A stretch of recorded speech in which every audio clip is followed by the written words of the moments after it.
అఘోరా ఎవరు, నాగబాబా ఎవరు, అఘోరీలు కూడా ఉంటారా, మహిళలకు కూడా స్థానం ఉంటుందా, కేవలం పురుషులకు మాత్రమేనా? 13 అఖాడాలలో 7 శైవ సంప్రదాయానికి ప్రతీకగా ఉండేవి, 3 వైష్ణవ సంప్రదాయానికి అనుకూలంగా ఉండేవి, మరి ఒక 3 ఈ రెండింటికి అతీతంగా ఉండేవి. వీటిల్లోనే ఉండేవారు నాగబాబాలు, నాగా సాధువులు. శరీరానికి వస్త్రం లేకపోవడం లోకంలో మనమంతా కూడా వింతగా చూసే అంశం.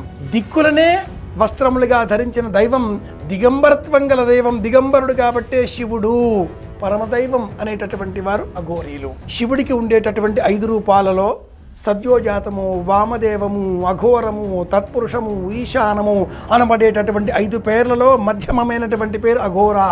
అఘోరేభ్యో ఘోరేభ్యో ఘోర ఘోరతరేభ్య. అఘోరములు కాని చూపులతో పరమశివుడు పరమ దయాళువు, అఘోరములు కాని చూపులు కలవాడు, అనంతమైన ప్రళయాన్ని కడుపులో దాచుకుని చల్లగా చూసేటటువంటి ముక్కంటి.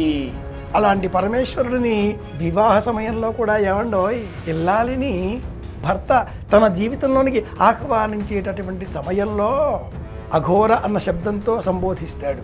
నా జీవితంలోనికి నీవు రాబోతున్నావు కాబట్టి నీవు నన్ను అఘోరములు కాని చూపులతో, శివా అనే భావనలతో నన్ను చూడాలి అంటూ ఆహ్వానిస్తాడు.